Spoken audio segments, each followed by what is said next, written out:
Welcome to the Roar Podcast, where testimonies speak loud and the Lion of Judah is never silent. Every week we sit down with men whose lives have been flipped upside down and made right side up by Jesus Christ. These aren't polished stories. They're real, raw, sometimes messy, but always marked by the power of God to redeem, restore, and roar through the lives of his people. Whether you've walked with Christ for years or you're just asking questions, this space is for you. Because when Jesus changes a life, it echoes. All right, welcome to the Roar Podcast. My name is John Garrett, co-host of the Roar Podcast, and I have with me the founder of Jesus 7 Speed and co-host Casey Murphy. What's up, Casey? What is up, John? Hey, man, just kicking this podcast off for the first time, just getting ready to tell some testimonies. Many years in the making. We've been talking about this for, 2 years now? At least. At least 2 years. Yes. Thanks for pushing me into action. Yeah, I mean, it was your idea. So what brought this idea on? Hey, you going to ask questions? Yeah, I'm going to ask you, at least start you off with a question. Listen, how did it get started, man? Man, well, I don't want to dive into my story before you dive into yours. All right, that little teaser for yes. Episode 2, where Casey's going to tell his testimony. Yes. So I guess we decided that to start this podcast off, I would do my testimony first to kind of get things rolling, and then episode number 2 will be Casey telling his testimony. But long and short of it is, this podcast is going to be focused towards men telling their stories of how they came to Jesus. And I guess with that said, I'll kick it off. What do you think? Awesome. Encouragement Corner, a platform to share your story. There you go. So yeah, I guess I have my testimony is twofold. I'm going to share 2 parts to my relationship and where Jesus rescued me. But so when I was right out of high school, I joined the United States Coast Guard and then went off to boot camp and everything. I was raised Catholic. My mom's hardcore Catholic. She's a Filipino lady. We went to church every time and went to Mass every time the doors were open to church. And I went to youth and CCD and all that kind of stuff. And so I knew about God.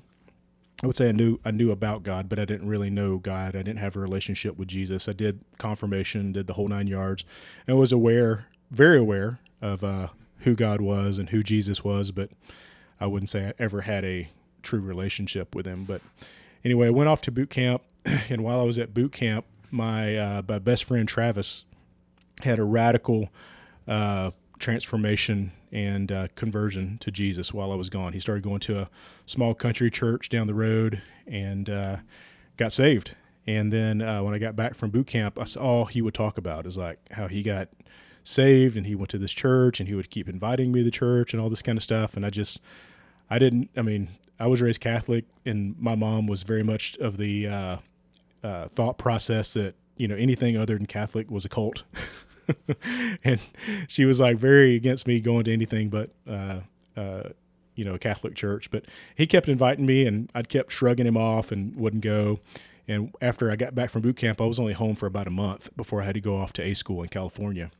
And so ended up going to California and out there for like 5 or 6 months in California at A school before I got to come back home. And then got back home, it's the same thing. And anytime I talked to him when I was in California, he was like, "Hey man, when you get back, I want to take you to church. You should come check this place out with me. You'll never believe how great this is." And just on and on and on. And just like, I was like, "Man, you're going to have to let it rest, bro." He just kept on and on.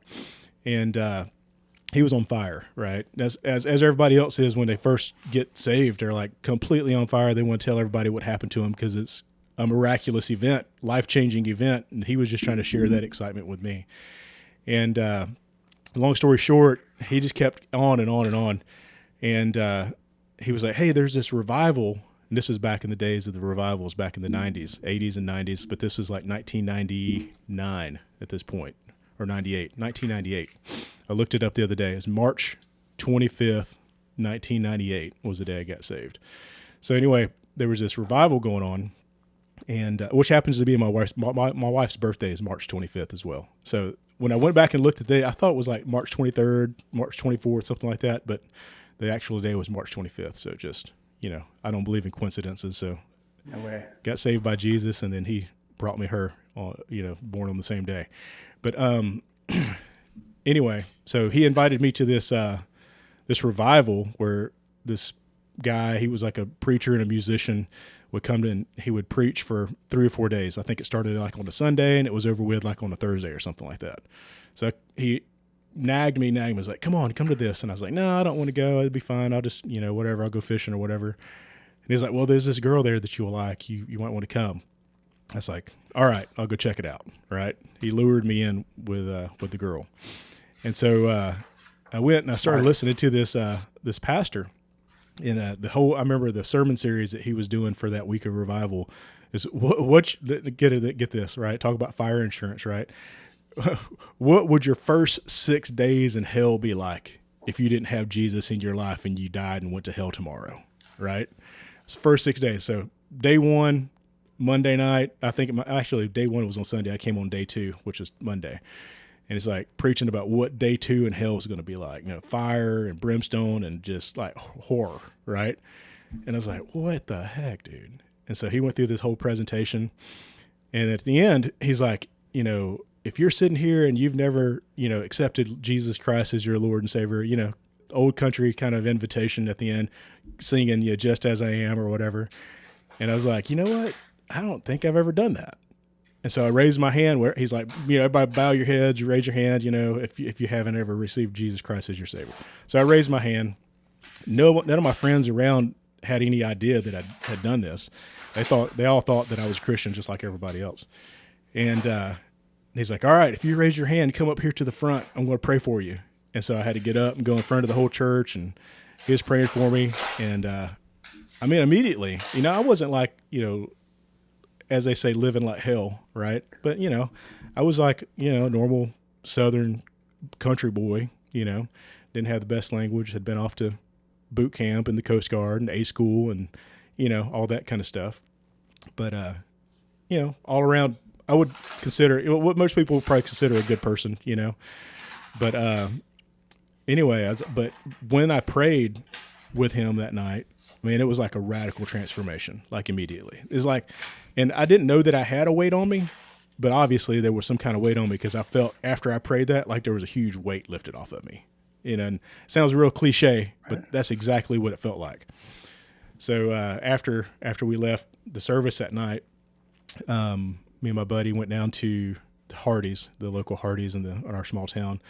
Would go there and just kind of hang out, and we were talking about it, and I was like, dude, I don't even know what just happened, It's like I just felt like something is different, like immediately. Like, this is like a couple hours later. He's like, man, that's how it was with me. It's exactly how it was with me. I was like, yeah. And so he said, you going back tomorrow? I said, yeah, I'm going back tomorrow. And so I went back. So I guess I got saved on Tuesday night, went back on Wednesday night. He was preaching, what my 4th day in hell was going to be like, or 3rd day in hell, whatever part he was on at that point. And he's going through the whole sermon and doing the whole thing. And at the end, did the same invitation again. And then he's like, if you haven't received Jesus Christ as your Lord and Savior, raise your hand. And I raised my hand again. And he's like, you already did this yesterday. You don't have to do it again. I was like, I know. I just want to make sure. I just want to make sure, man. I just like, after what you're saying, I just want to make sure. At this time, I'm like, I think I was 18 years old when all this was going down. 19 years old. And anyway, I was changed. I was on fire for the Lord. I was like, got into a Christian band and all this kind of stuff, and played guitar and sang and all this stuff, and did a bunch of youth events around the city for 3 or 4 years.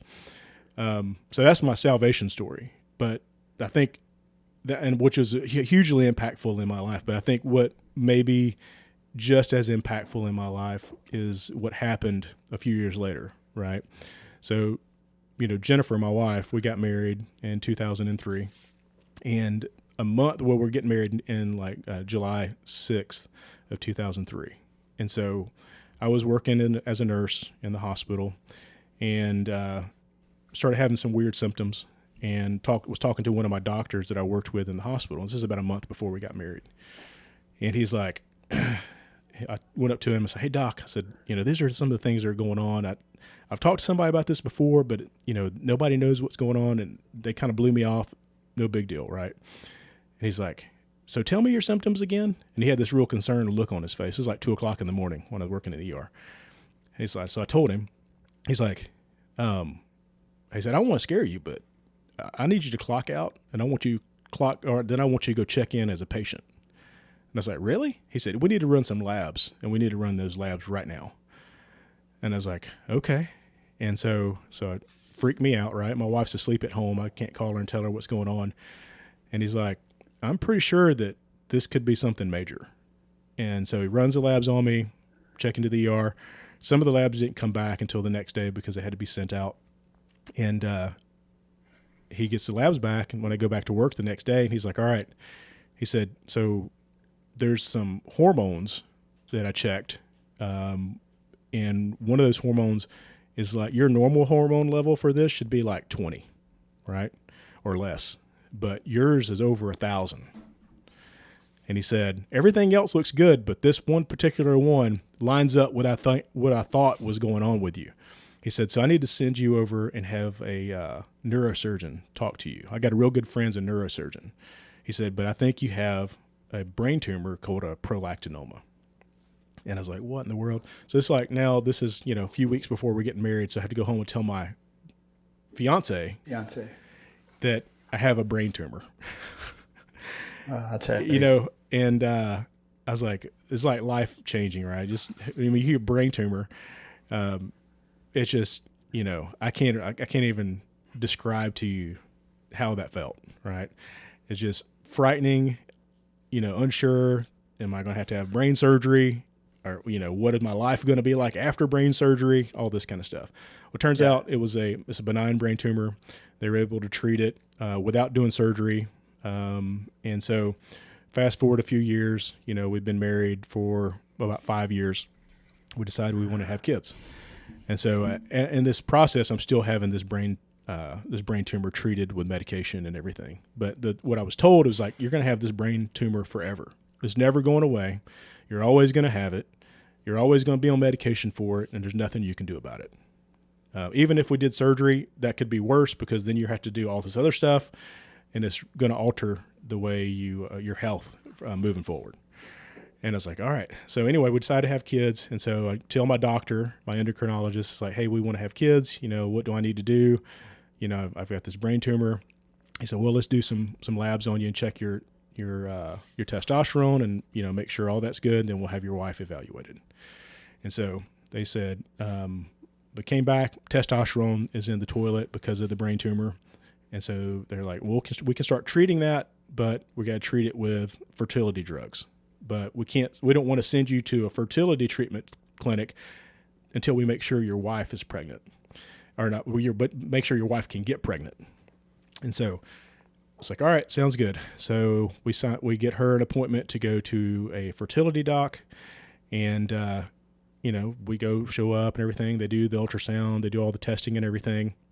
And then I had an appointment to go see a fertility doctor for me after we got cleared by her fertility doc, just to make sure everything would work out. And so this is like, a few weeks later, we're waiting for results or whatever, a week later. And it was like midnight, 1:00 in the morning, because I was working night shift at that time. We had just got back from Walmart buying groceries like 1:00 in the morning. And she was having like some abdominal issues and things like that. And while we're at Walmart, unbeknownst to me, she's threw a pregnancy test in the cart. And I had no idea. And I still hadn't been to a fertility doc. Testosterone's in the toilet. Don't even know if this is possible. As a matter of fact, my endocrinologist told me we can try this, but I don't think it's going to work. Right? It's probably not going to work. So we had all this on our heads that this is a shot in the dark. So anyway, wow. She decides I'm going to get this pregnancy test. So I'm down in the garage messing around at 1:00 in the morning and unloading groceries or whatever. And then she all of a sudden comes down the stairs from the garage or from the apartment down to the garage, and she's got these tears in her eyes.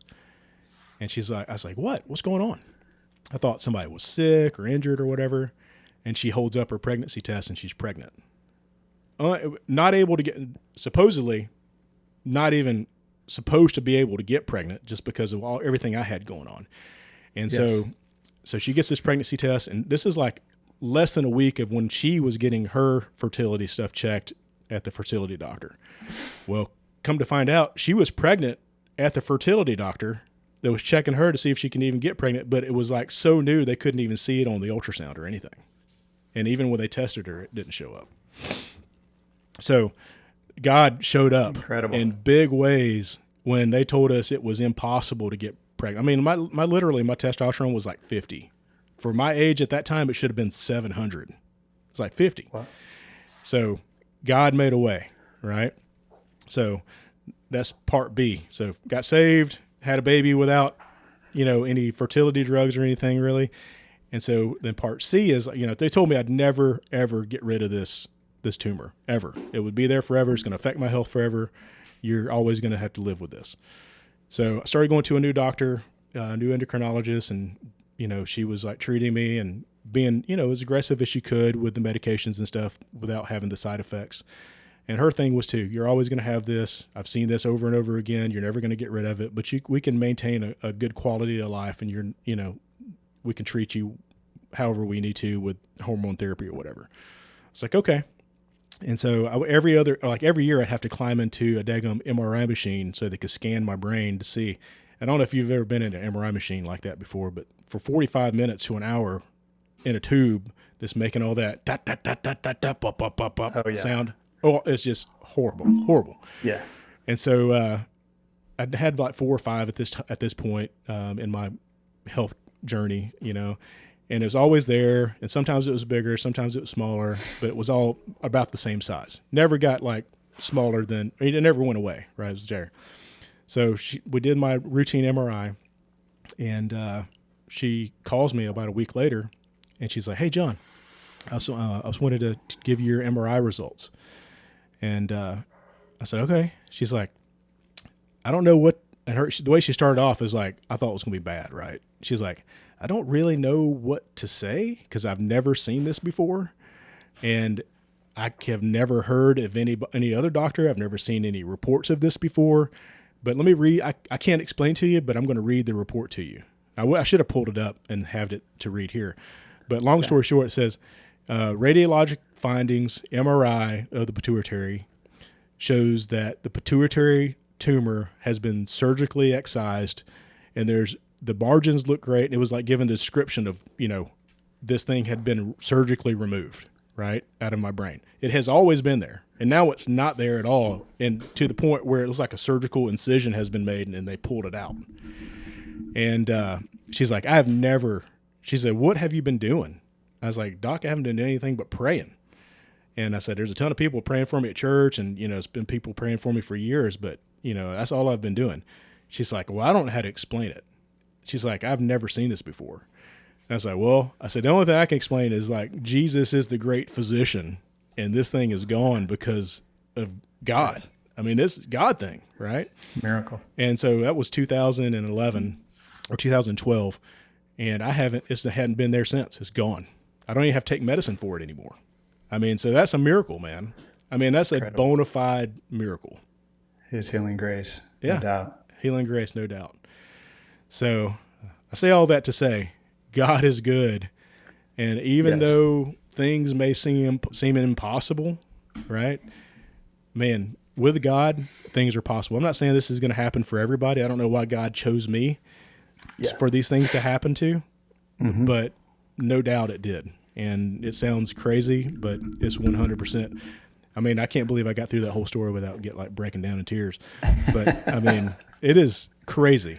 I mean, I have nothing else to say. I mean, this high impact. I mean, he's still the God of all things possible, right? Absolutely. And including your salvation, the pregnancy, everything. And as you said, he's not obligated, but I'm so glad that he did choose you for this, because I'm here talking to you right now, and we're doing this podcast together, and he sees the end from the beginning. And this, Lord willing, this story resonates with somebody out there when this goes live. And I resonate. I relate to your salvation story because I felt exactly the same way. Mm-hmm. And yeah, I mean, it's story. People remember stories, and that is all three put together is a radical It's crazy. testimony. Absolutely crazy. And not only did we have one kid, we had two kids. 5 years later, 4.5 years later, we had another kid. And then the kid that, awesome kids. Yeah, great kids. I mean, blessings from God. I mean, there's no other way to describe it. But the kid that our first kid that we were pregnant with, when they told us it wasn't possible, is graduating high school this year. I mean, crazy. Insane. That's amazing. Time flies. Time flies. I love it. So that's my story, man. Hey, thanks for sharing. I know there's opposition getting to this point, doing something like this because, let me ask you a question. If you had if you have somebody that listens in that knows a friend or a family member that this would resonate with, or maybe it's the person that's listening in, and they're like, man, that's me right now. What kind of advice would you give them? Yeah. I mean, number one, keep praying, man. I mean, you're talking about with the pregnancy stuff and everything? Everything. Salvation, pregnancy, healing. Yeah. Hey, here's what I'll say. God is real. Jesus is real. And the supernatural is real. I mean, there's no doubt. No doubt. I've seen miraculous supernatural things happen, not only in my life, but other people's lives. I've been in the medical field for a long time, and I've seen it happen over and over again. So God's grace is abundant, and just keep praying. Just pray, and seek the Lord with your faith, or with everything in you, and seek His face. And it may not happen the way that you want it to happen, but God's always got a way. He's always got a way. He's faithful. He's faithful. You can trust Him. He loves you. Yep. No matter what. Yeah. But you're a best friend, and I'm so glad that you're the first guest to share your story, man. Somebody has to be first, and why not you? That was a powerful story. Yeah, man. So I appreciate you, man. Hey, appreciate you too. Well, I guess we'll wrap it up for today.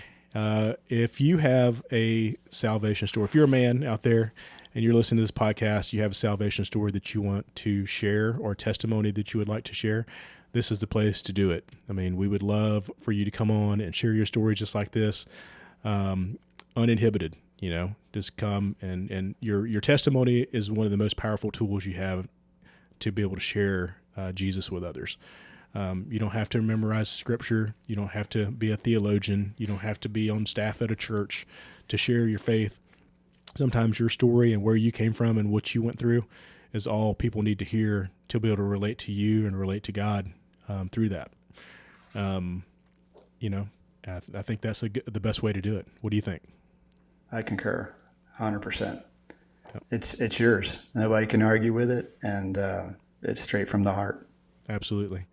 Well, I guess we need to set up a email or something like that for people to, be able to send those in if they have requests to come on and tell their story, or if they have any questions for us. I'll set one up today. I'm going to go ahead and claim it right now. Jesus7speed@gmail.com. Is that already taken? Maybe. I don't know. Probably not. We'll check Hopefully. It and see. So Jesus7speed or the roarpodcast@gmail.com. We'll check both of them. Either way, I'll put it in the description and figure it out. Hey. Excellent. We're just figuring this out one day at a time. You're the pro. That's why you went first. You got more reps. So if you want to get in contact with us, we'll put the link in the description, and we'll have an email address or something here pretty shortly, so you could reach out to us. Awesome. All right, man. You're next. Let's go. All right, man. Thanks, buddy. Thank you. Born from a life-changing encounter with God, Jesus 7 Speed Apparel is more than clothing. It's faith in motion. The number 7, God's number of completion, and the phrase Godspeed combine to create the speed of joy. Every shirt, every hoodie, and every cap is a statement of faith, a chance to spark conversation, and carry God's truth wherever you go. Jesus 7 Speed, more than apparel. It's a calling. Shop now at Jesus7speed.com. Men, your stories matter. If Christ has changed your life, it's time to let it be heard. We're looking for men willing to step up, share their testimony, and roar about what God has done. No fluff, no masks, just raw, real stories of redemption. If you have questions or want to be a guest, email us at theroarpodcastinfo@gmail.com. theroarpodcastinfo@gmail.com. It's time to speak up and push back the darkness.